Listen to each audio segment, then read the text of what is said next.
Ay, ay, ay, ay, ay, ay, ay, ay, ay, ay, ay, ay, ay.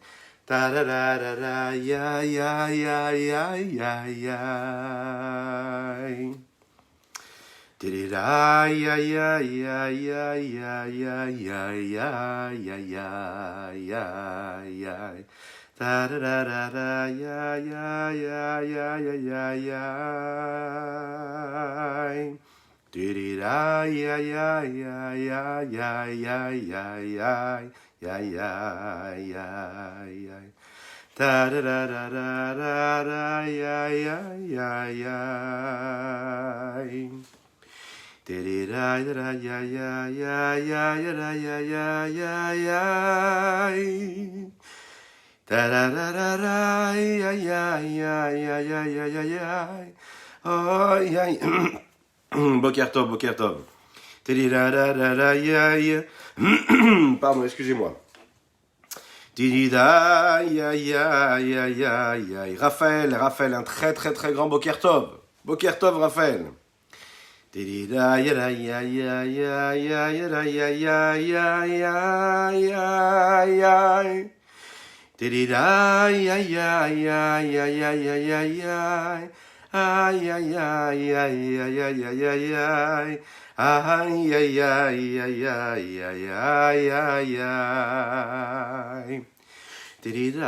ay, ay, ay, ay, ay.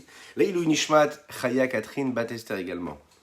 Ya ya ya ya ma ya ya ya ya ma ya ya ya ma ya ya ya ya ma ya ya ya ya ya ya ya ya Tirirai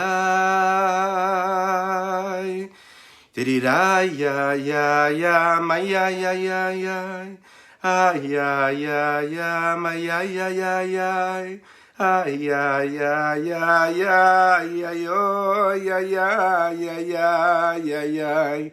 Tiriray, ay, ay, ay, ay. Tiriray.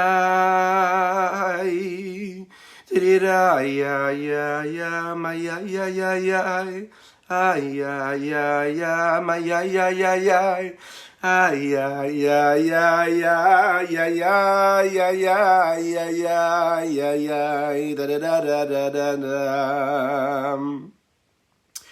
Didam bam bam bam bam bam bam ba ba ba bam bam ba ay ay ay.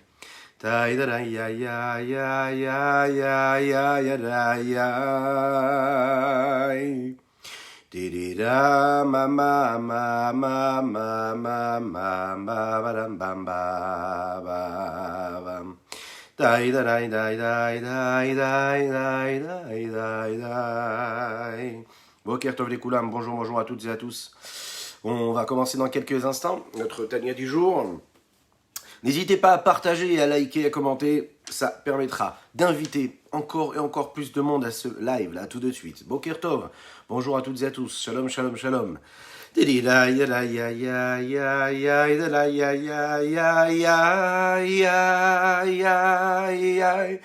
Ay, ay, ay, ay, da da da da, ay, ay, ay, ay, ay, da da, ay, ay.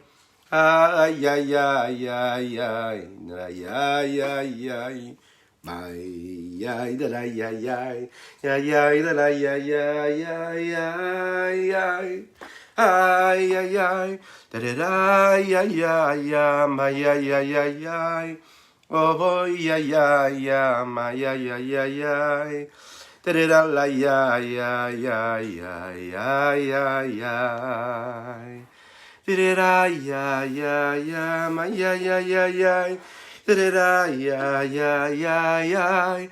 Ay, ay, ay, ay, ay, ay, ay, ay. La la la la ay, ay, ay. Tirida ma ma ma ma ma ma ma ma ma ma ma ma ay, ay, ay. Tirida ay, ay, ay, ay, ay, ay. Aïe, aïe, aïe, aïe. Boker Tov des Koulam. Bonjour à toutes et à tous. C'est un infini bonheur de vous retrouver en cette magnifique matinée que Dieu nous offre sur la terre. Alors, on va aborder le dernier du jour, on va développer aujourd'hui une notion de Chassidut très très importante, celle qui a précédé juste la Shvirat HaKelim, puisqu'on a donné quelques éléments de cette Shvirat HaKelim, nous allons parler du Tohu Bohu aujourd'hui. Tohu Vavu, ce qui a tout précédé en réalité.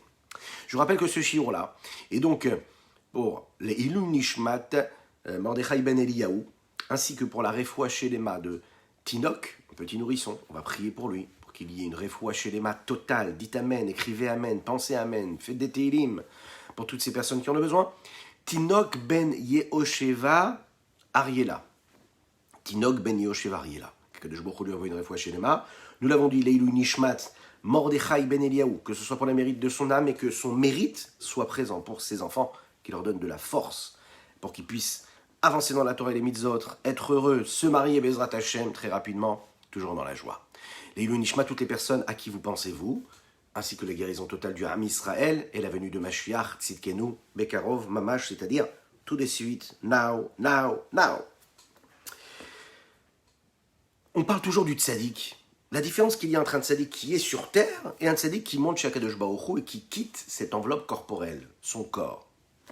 Nous l'avons dit, l'importance du corps est très importante, mais l'importance de l'âme est aussi importante. Et quand le corps s'en va, se libère, avec une refoua shelema pour Daniel Rivka Bat Bella, quand une neshama se libère de ce corps-là, donc elle est dans ses...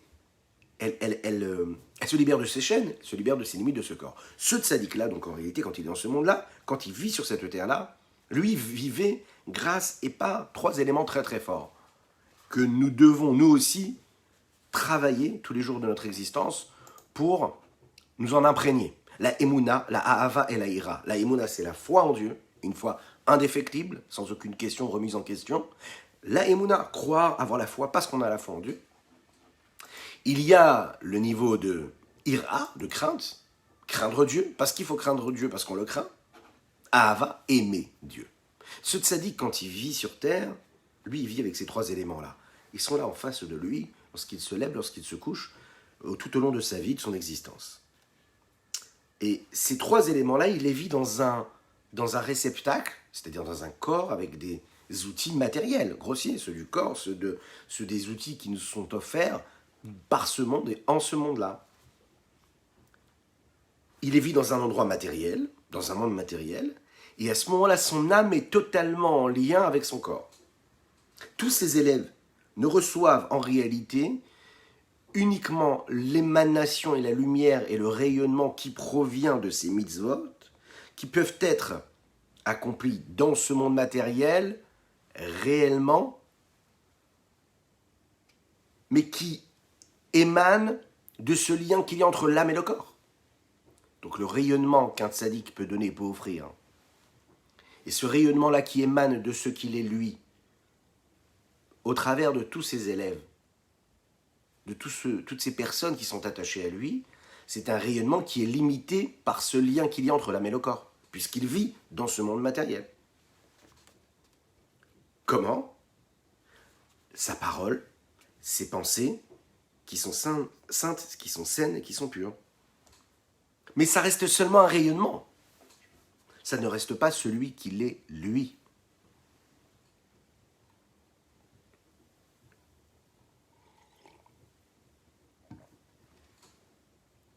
Le Chachamim nous disent, dans la Gemara Avodah Zara, qu'un homme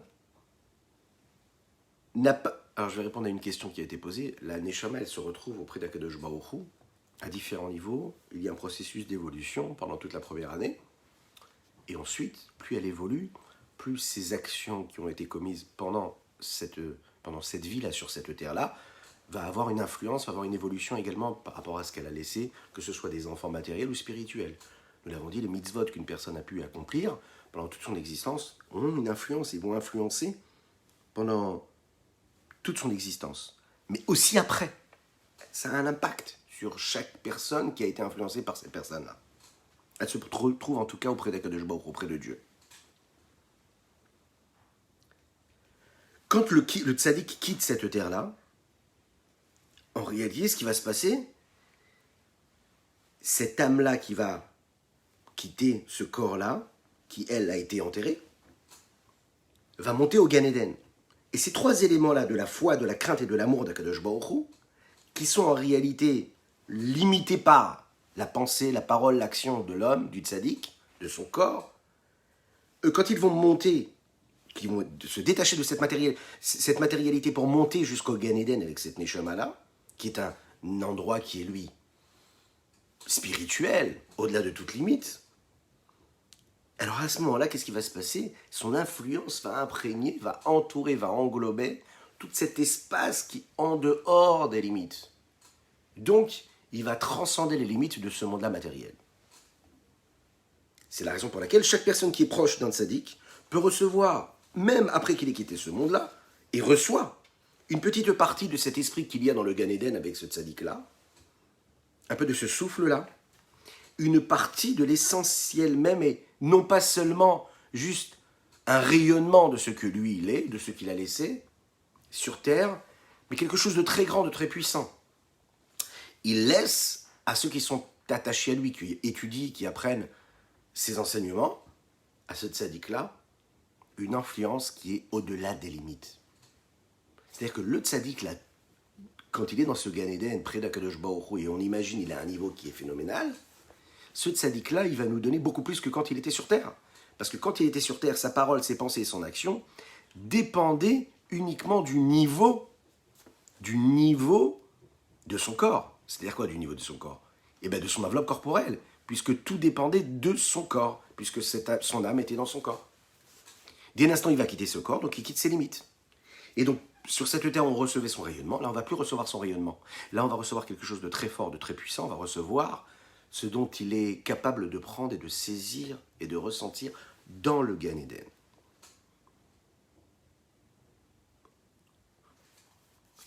C'est la raison pour laquelle il faut continuer à s'attacher à un tzaddik à chaque moment de notre existence, même quand il nous a quittés matériellement, physiquement.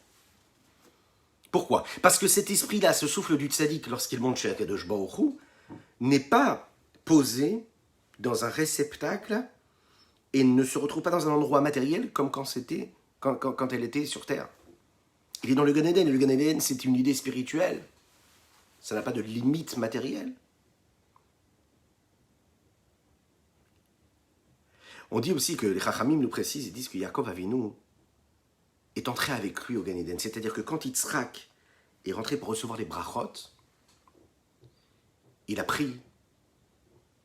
Quand Yaakov est rentré chez Yitzhak pour recevoir les brachot, il est rentré avec lui au Gan Eden. Qu'est-ce que ça veut dire?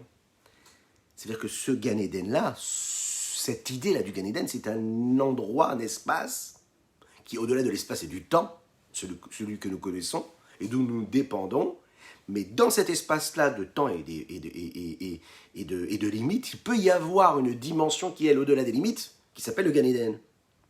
Yaakov, quand il va recevoir la bénédiction chez son père, il reçoit une bénédiction, les Chachamim nous disent, du Gan Eden, là où se trouve Yitzhak, au Gan Eden, tout en étant dans les limites du monde.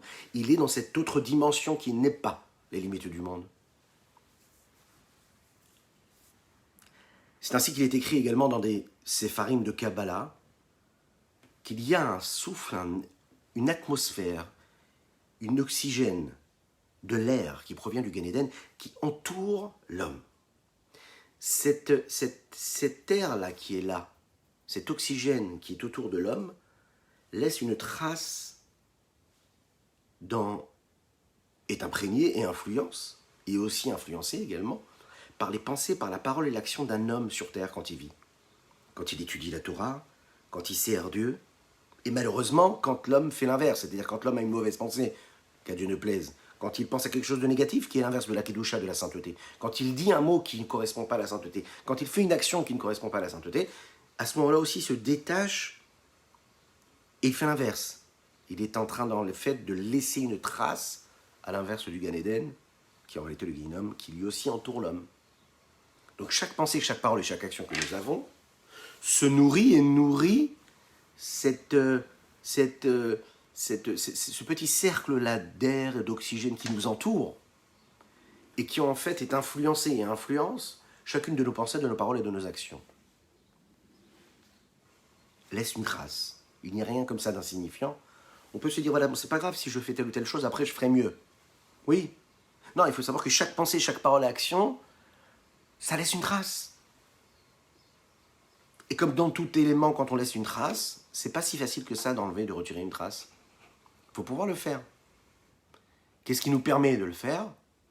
C'est un travail de teshuva, c'est un travail de véritable volonté, ça nécessite des efforts. Et comment on réussit? On réussit parce que on va faire une teshuva. Le tzaddik parfois peut nous aider aussi à faire cette teshuva. Il faut demander à Kadosh Baruch Hu de nous aider aussi. Mais en tout cas, quoi qu'il en soit, si déjà on se met dans une position, on sait qu'à chaque fois qu'on a une pensée, une parole ou une action, on est en mesure de lui donner une influence qui provient du Gan Eden, ou bien d'influencer ce Gan Eden-là, qui nous entoure, ou l'inverse, le Guéhinam, je pense qu'on pourrait donner un peu plus de valeur et de poids à nos pensées, à nos paroles et à nos actions. Enfin, c'est pas moi qui le pense, c'est les textes qui le disent. C'est la raison pour laquelle la force du tzaddik, c'est-à-dire par sa foi, par sa crainte et par son amour, ne sont pas limitées dans ce que l'on appelle un réceptacle corporel, des limites du monde, un vêtement, qu'on pourrait appeler aussi comme cela, un endroit matériel qui serait là, un lieu, mais dans ce Gan Eden-là, qui se tient, qui se trouve même dans notre monde à nous. À ce moment-là, vous l'imaginez bien, il est donc beaucoup plus facile pour les élèves d'un grand maître de recevoir leur petite part d'esprit et de souffle puissante qui provient de cette crainte et de cet amour-là, parce qu'il a servi Dieu de cette façon-là. Et comme on l'a dit tout à l'heure, pas seulement un rayonnement, mais une intense lumière, quelque chose de très fort, de très puissant. Pourquoi? Parce que ce tzaddik, en réalité, ces mitzvot qu'il a accomplis, il évolue avec. Les lumières qu'il a accomplies, qu'il a permis de dévoiler par telle ou telle mitzvah, telle ou telle pensée, telle ou telle parole, en fonction de son évolution quand il quitte ce monde-là et qu'il monte de niveau en niveau, pour se rapprocher encore plus de l'essentiel même de Dieu. Et quand il monte de niveau en niveau pour recevoir et de s'inclure dans ce que sa neshama se trouve, c'est-à-dire le niveau de son âme, dans le monde supérieur, ce que l'on appelle le Gan Eden Haelion, le Gan Eden suprême, supérieur, qui se trouve dans les mondes supérieurs, lui, à ce moment-là, va influencer donc de la même façon, puisqu'il est toujours en connexion avec ses élèves, et il va leur donner un petit peu de ce qu'il est en train de prendre, et dont il est en train de se nourrir. On sait que chaque élément qu'il y a dans la Kedusha, c'est écrit dans la Kabbalah, chaque élément de la Kedusha ne se détache jamais totalement de l'endroit et du niveau premier dans lequel il se trouvait. Même lorsqu'il monte de niveau en niveau, il ne quitte pas réellement son lieu, sa place, mais il laisse quand même une trace. Donc en fait, ce premier souffle, ce premier esprit, ce premier niveau que le tzaddik avait laissé quand il a quitté ce monde-là, par telle ou telle mitzvah, réellement, et qui quitte ce monde-là en laissant une petite trace dans ce Gan Eden, ce qu'on va appeler ici le Gan Eden à Tarton. On ne va pas trop rentrer dans les détails. Il y a le Gan Eden Elion, c'est un niveau de Gan Eden supérieur. Le niveau de Gan Eden à Tarton, c'est le Gan Eden inférieur. Donc ceux qui restent ici-bas dans ce Gan Eden, dans sa place, dans ce premier niveau, c'est elle qui va influencer ses élèves. Pourquoi? Parce que ce niveau-là, ce niveau-là s'est détaché de ce que le tzaddik ou le rabbi peut être, puisque lui, il s'est détaché de ce monde-là. Donc il a laissé cette trace-là. Cette trace-là va nourrir les élèves. Et toute sa raison d'être, c'est le fait d'influencer ses élèves. En fonction du rapprochement, du lien que l'on peut avoir avec notre maître. Que ce soit pendant la vie de ce tzaddik-là, ou que ce soit après sa vie sur Terre. Avec un amour véritable, ce qu'on appelle Ha'ava Rabba, un amour indéfectible, puissant, fort. Chacun en fonction de l'attachement que l'on a avec un maître, et bien en fonction de notre attachement, on sera en mesure de pouvoir recevoir son influence et sa lumière, son rayonnement.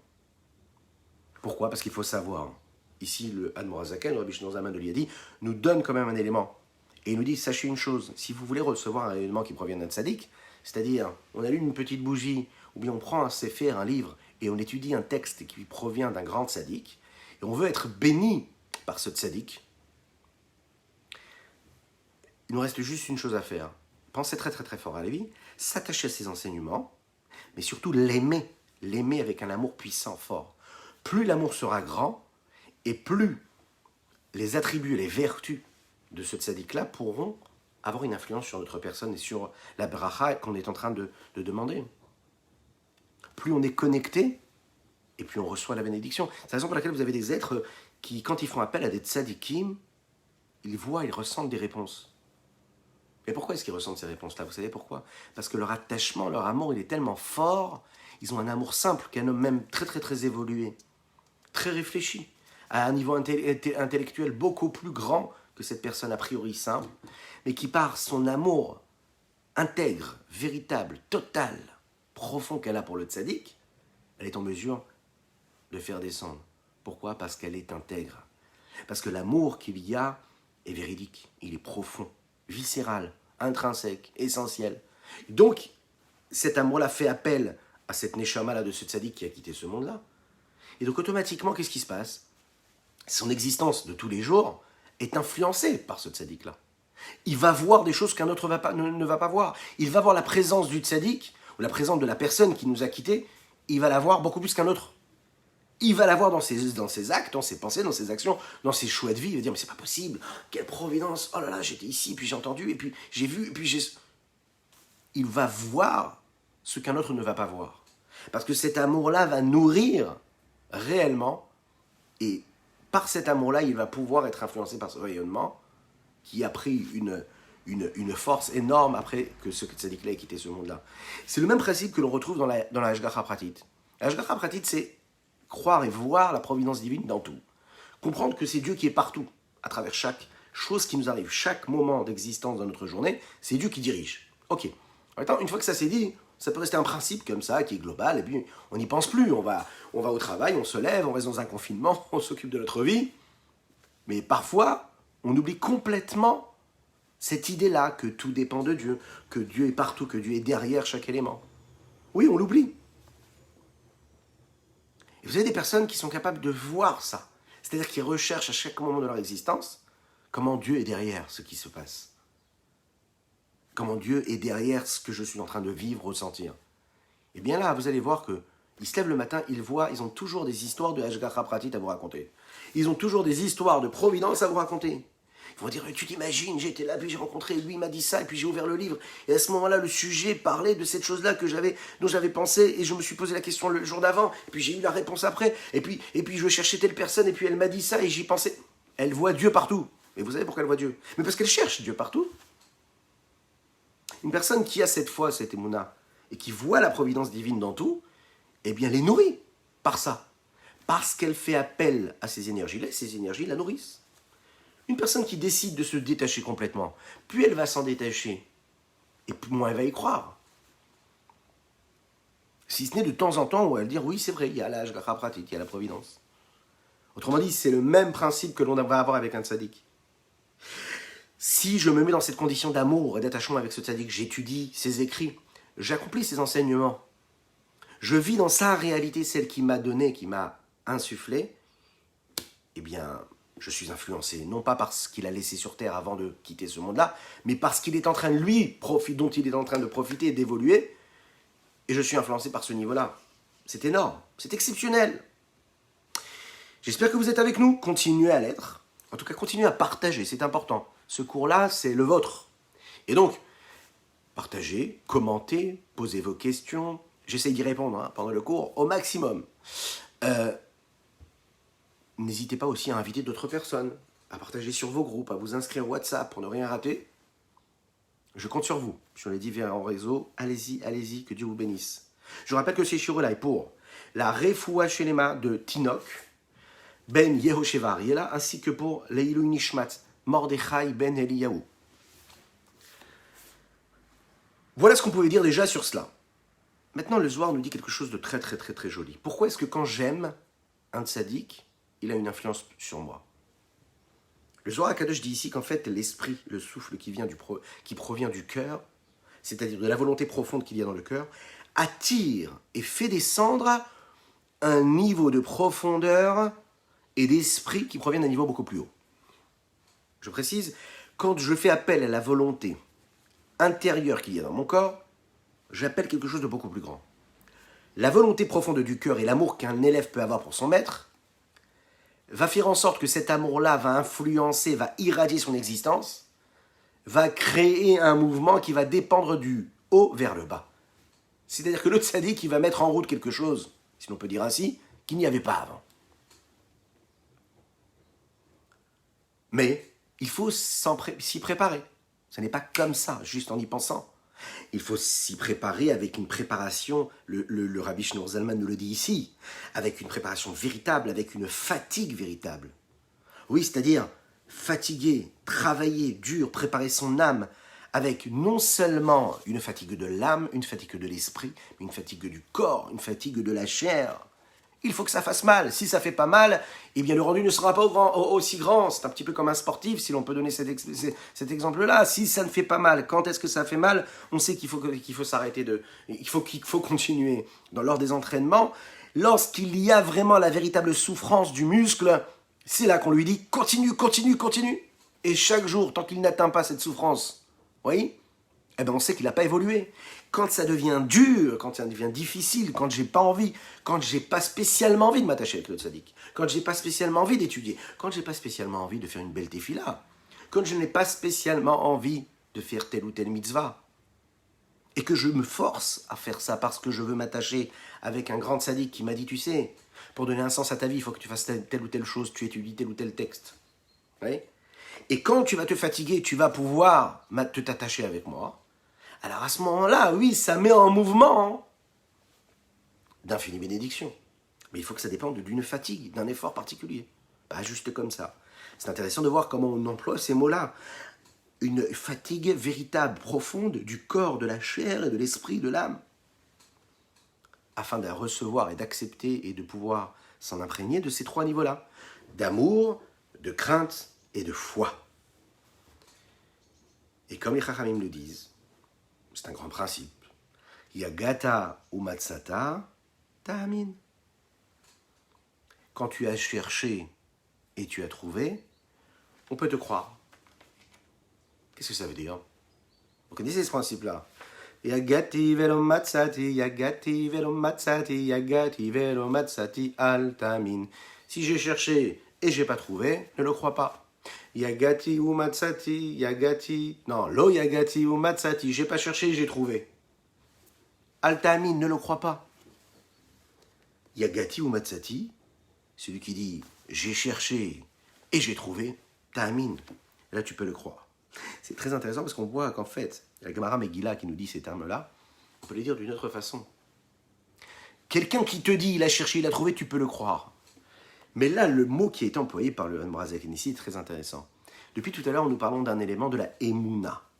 On a dit que les trois éléments, c'est la foi, la crainte et l'amour. Excusez-moi. Pour recevoir la Emouna, il faut une Yegiya. Donc on pourrait dire différemment ici ce que la Gemara nous dit. Yagata ou matzata, ta'amin. Yagata, si tu t'es fatigué, ou matzata, et tu trouveras ta'amin, tu trouveras la foi. Tu veux véritablement avoir la foi, il va falloir que tu te fatigues. Tu veux avoir la émouna véritable en ce tzaddik, en Dieu, Yagata, fatigue-toi. Ça ne peut pas venir comme ça. C'est pas juste en allant à la Iloula, en allumant une bougie. Oui, il faut le faire, c'est très bien, magnifique, Baruch Hashem. Mais il faut travailler la émouna. Travailler la émouna, c'est se connecter à cette émouna, se connecter à cette foi indéfectible. Et il faut chercher, il faut travailler, il faut se fatiguer pour cela. Ce travail-là, le Rabbi Yosef Yitzhak nous l'explique et il nous dit, cet effort-là, il est nécessaire. Et c'est ce qui permet de faire entrer la émouna, de la crainte, de l'amour en nous, dans cette vie matérielle, dans la vie active que nous avons. Une vie matérielle dont dépend l'accomplissement de la Torah et des mitzvot.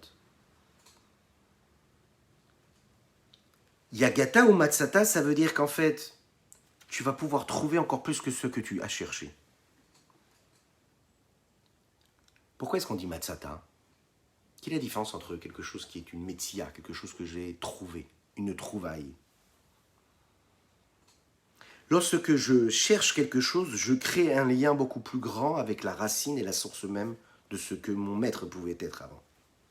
Non seulement l'élève reçoit de ce que son maître a laissé, mais il reçoit aussi de sa profondeur qui se trouve, comme on l'a dit, du niveau le plus haut.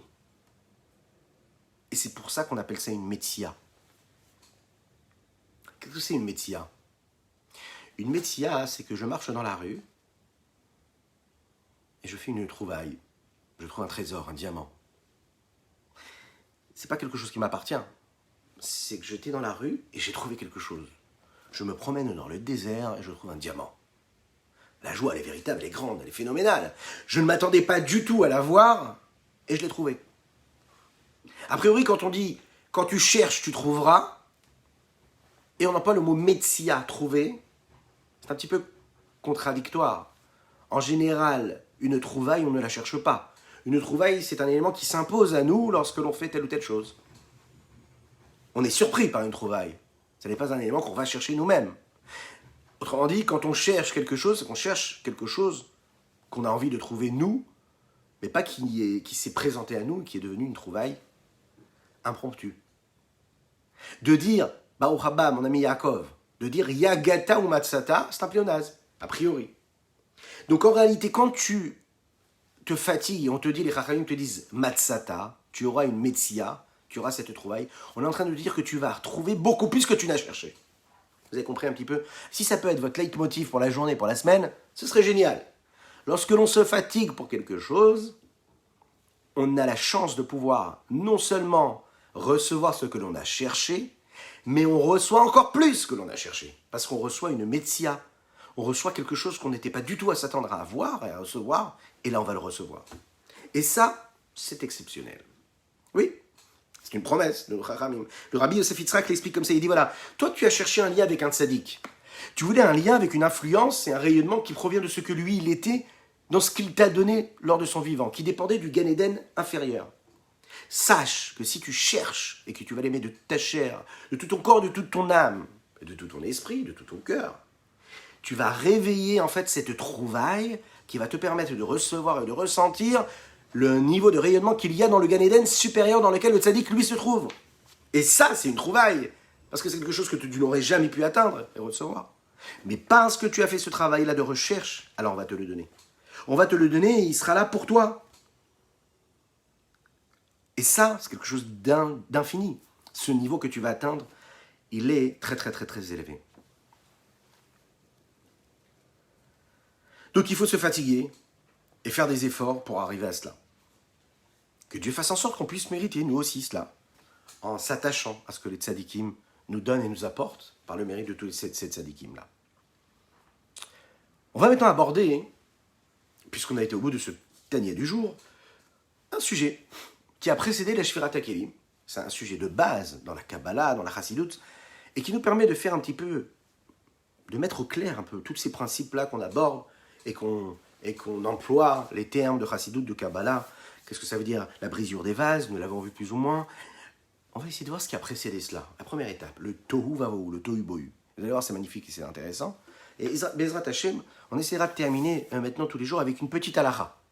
Petite halakha pour emmener Mashiach très rapidement. Petite halakha très très simple sur la vie de tous les jours qui pourrait nous aider, nous influer dans notre existence.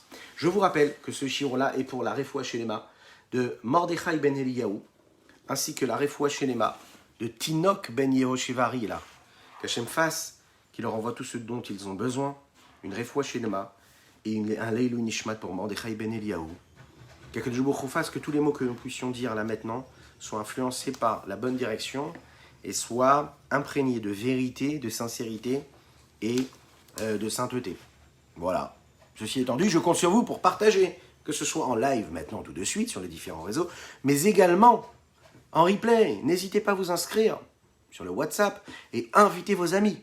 Voilà, faites des groupes, des listes d'envoi, je compte sur vous, et envoyez à tous vos amis, diffusez. Mashiach reviendra lorsque toutes ces sources seront à l'extérieur.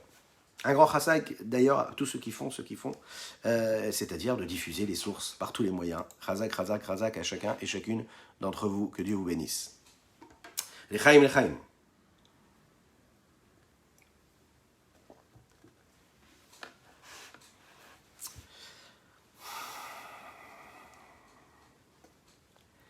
Cette Torah-là, cette Torah des secrets de la partie cachée, ce qu'on appelle la partie cachée qui nous a été révélée maintenant, de la Torah ta Kabbalah, la Torah ta Chassidut, elle nous explique qu'il y a différents mondes qui ont précédé le monde dans lequel nous vivons. Ces mondes-là sont définis par 4 niveaux et par 4 appellations. Atzilut, Bria, Yetzira, Asiya. On va expliquer ce que cela veut dire. Ces mondes-là, en tout cas, font partie et se décrivent à travers un ordre, un système et un ordre d'enchaînement. Ce que l'on appelle le Seder Ishtalshelut, l'ordre de ces enchaînements-là de cause à effet, un petit peu comme une chaîne, vous savez, dans laquelle il y aurait différents anneaux qui se relient l'un avec l'autre. Chaque anneau dépend de l'autre et chaque anneau est attaché à l'autre, d'une extrémité à l'autre. C'est en réalité un enchaînement de différents mondes qui provient l'un de l'autre, avec un ordre bien défini, avec un niveau bien défini entre chaque monde, de niveau en niveau.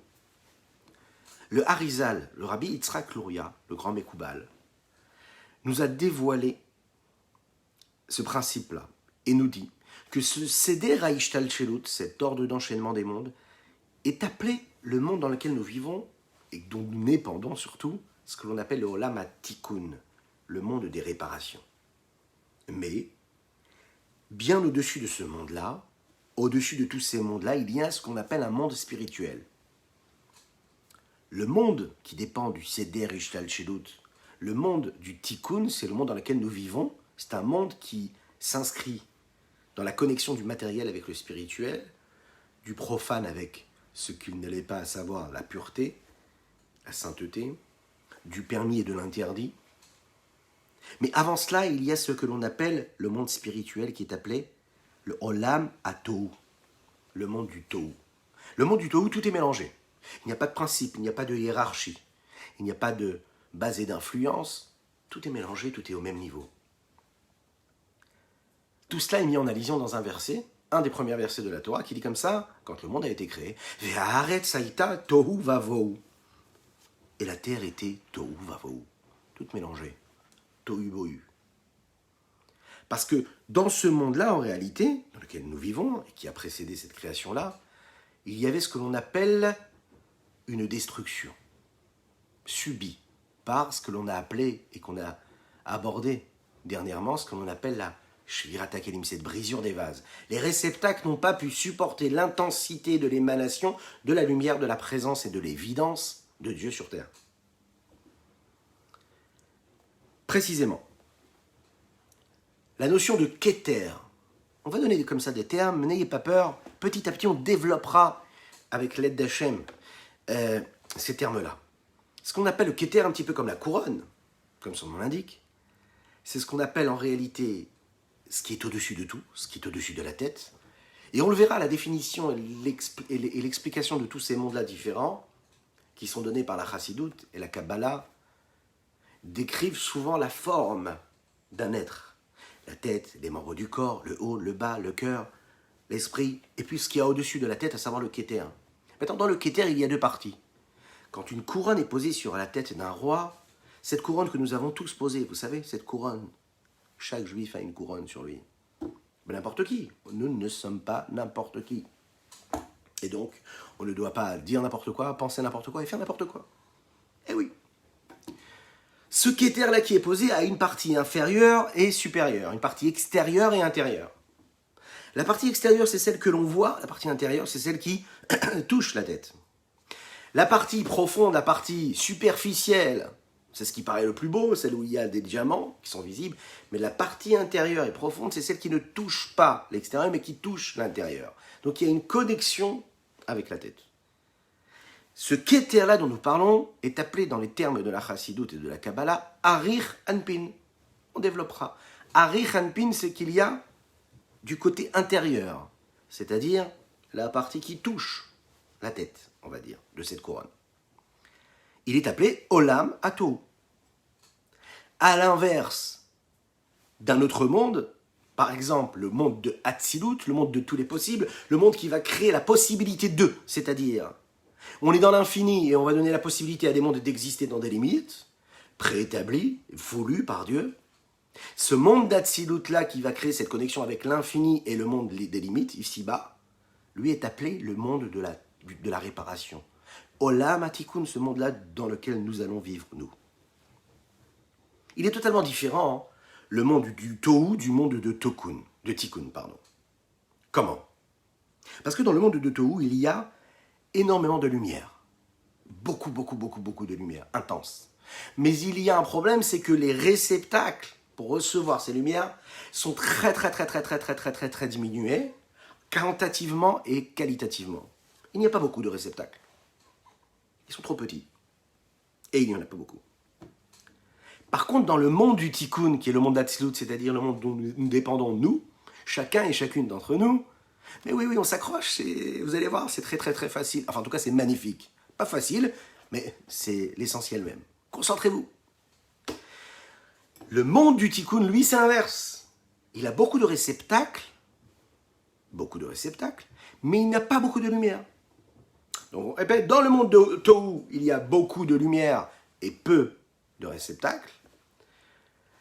Dans notre monde dans lequel nous vivons, le Olam HaTikkun, dont nous dépendons en tout cas, le monde d'Atsilut est notre monde à nous, et tous les mondes, à Bria, Yetzira, Asiya, les réceptacles sont nombreux, mais la lumière, elle est peu nombreuse.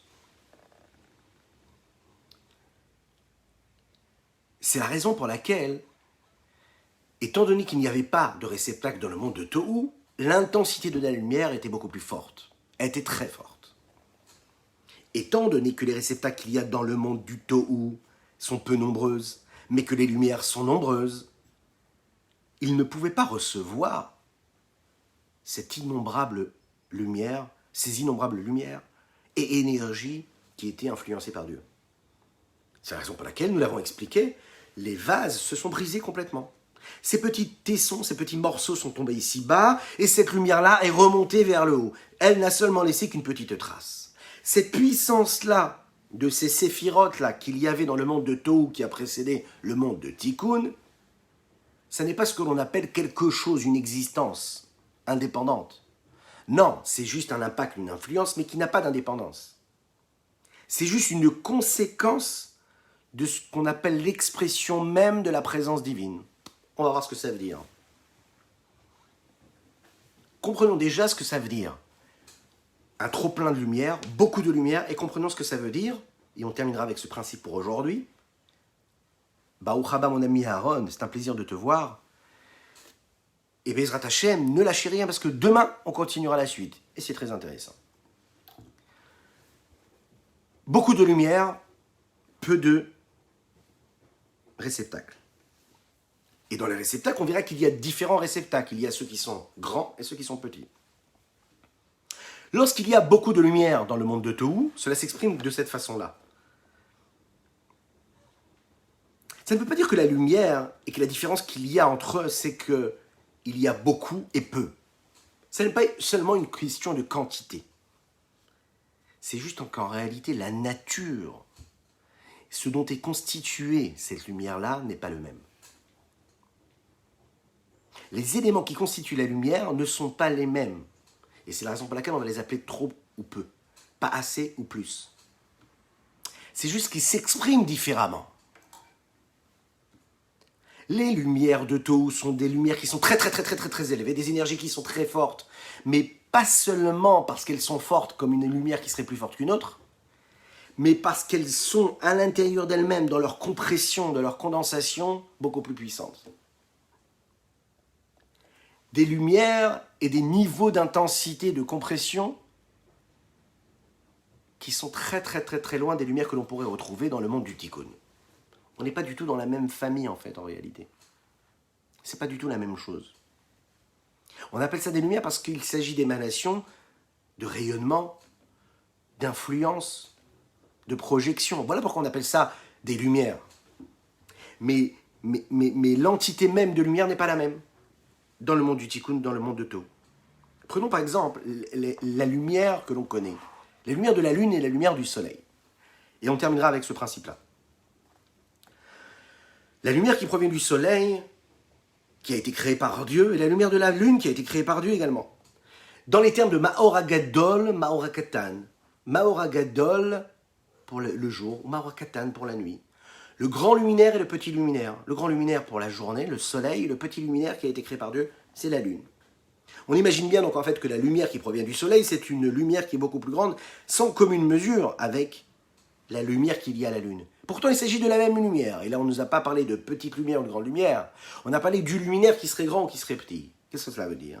Ça veut dire qu'en réalité, ça n'est pas seulement la quantité de lumière qui change entre la Lune et le Soleil, mais aussi la qualité de la lumière. Quand on dit la qualité, ça veut dire l'intensité de lumière qu'il y a à l'intérieur. On peut donc comprendre ici ce que veut dire la diminution de lumière qu'il y a dans le monde de Tikkun. Et comprendre qu'en réalité, il est sans commune mesure avec le niveau de multiplicité de lumière qu'il peut y avoir dans Tohu. Dans le monde de Tohu, le dévoilement de la lumière, il est présent. Alors que dans le monde de Tikkun, on est seulement dans une influence de lumière, comme un reflet, quelque part, de cette lumière. Chaque niveau de sphira du monde de Tikkun, c'est une influence qui provient de la lumière et qui va donner la force à la sphira d'exister.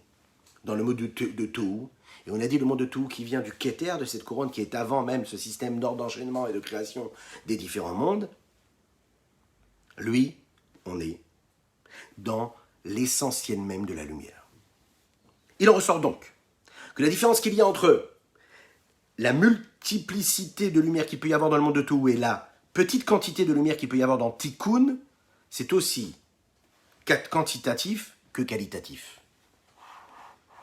Et donc, on va pouvoir comprendre ce qui va se passer ensuite quand il va y avoir cette brisure des vases dans le monde de Tohu, qui va précéder notre monde à nous, puisque les lumières étaient multiples, elles étaient nombreuses, quantitativement et qualitativement.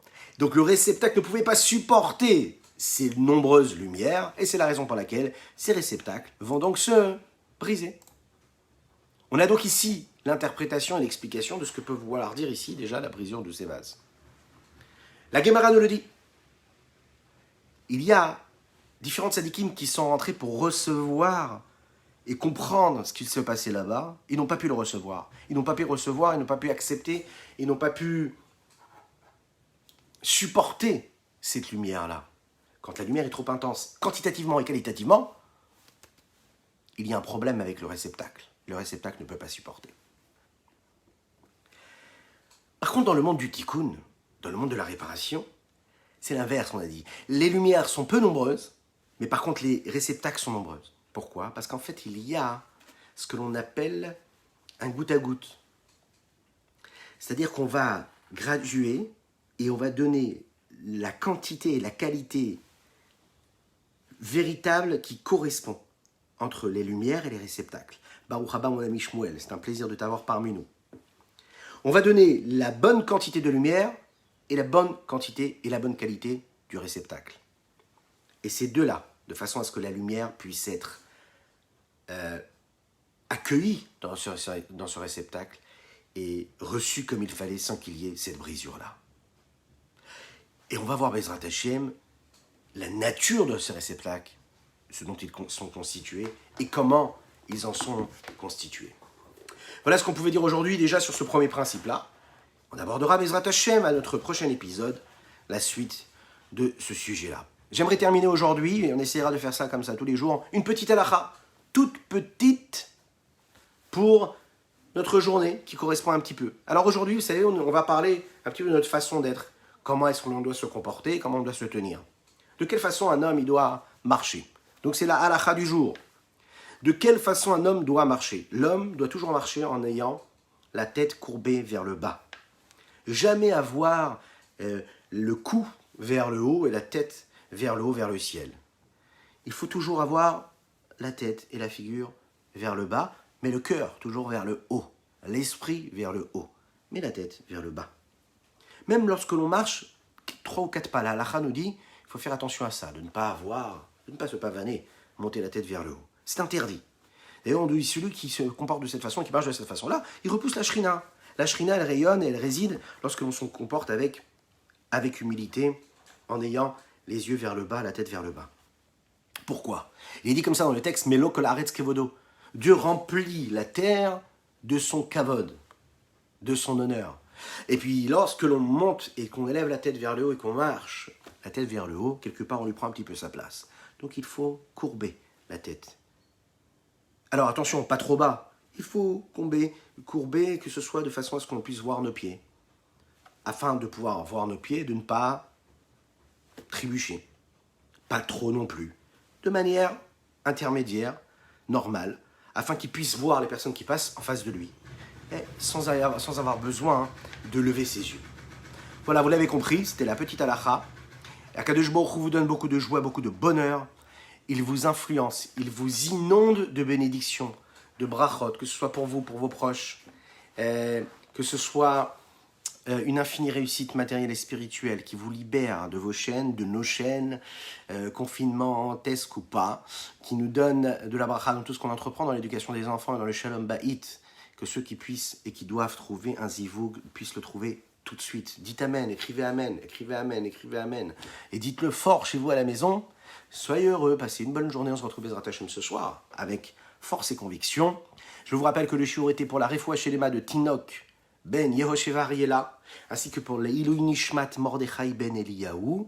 Que Dieu vous bénisse et à très bientôt. Atatakum terachem Tzion ki et lechenena kiva moed. Atatakum terachem Tzion ki et lechenena kiva moed. Atatakum terachem Tzion ki et lechenena kiva moed. Kiva moed. Amen ve amen pour toutes les bénédictions. Amen ve amen. Kiva moed. Kiva moed. Kiva moed. Ay ay ay ay. Tatakum terachem Tzion ki et lechenena kiva moed. Hatatakum terachem Tzion ki et lechenena kiva moed. Hatatakum terachem Tzion ki et lechenena kiva moed. Kiva moed. Kiva moed. Kiva moed. Kiva moed. Ay ay ay ay. Hatatakum terachem Tzion ki et lechenena kiva moed. Atatakum terachem Tzion ki et lechenena kiva moed. Atatakum terachem Tzion ki et lechenena kiva moed. Kiva moed. Refoua Shelema pour Daniel Rivka Bet Bela. Kiva moed. Kiva moed. Kiva moed. Ay ay ay ay. Tatakum terachem Tzion ki et lechenena kiva moed. Atatakum terachem Tzion ki et lechenena kiva moed. Atatakum terachem Tzion ki et lechenena kiva moed. Kiva moed. Kiva moed. Kiva moed. Kiva moed. Une bonne journée à toutes et à tous, que Dieu vous bénisse et qu'il vous protège. Bezrat Hashem. À bientôt. N'hésitez pas à partager, c'est important. Partagez, partagez, partagez. Je compte sur vous. Vous avez une mission. Si vous partagez, il y a une personne qui étudie une notion de Torah. Maintenant, grâce à vous, vous imaginez un petit peu l'influence que cela peut avoir. Mais c'est un miracle. Il y a quelques années, c'était impossible ça d'avoir l'influence sur une personne qui était de l'autre bout de la planète. Là, avec un petit clic, avec un petit commentaire, avec un petit like, vous produisez un lien et vous êtes en train juste avec un petit like. Vous imaginez un petit peu une connexion avec Dieu. Mais c'est quand même vous. C'est le miracle. Profitez de ce que le miracle nous a offert. Que Dieu vous bénisse. Une excellente journée. Et encore une fois, un très très grand Mazal Tov à notre cher Eli Meller. Qu'Hachem fasse qu'il soit en bonne santé ainsi que sa maman et que toute sa famille. Bezrat Hashem.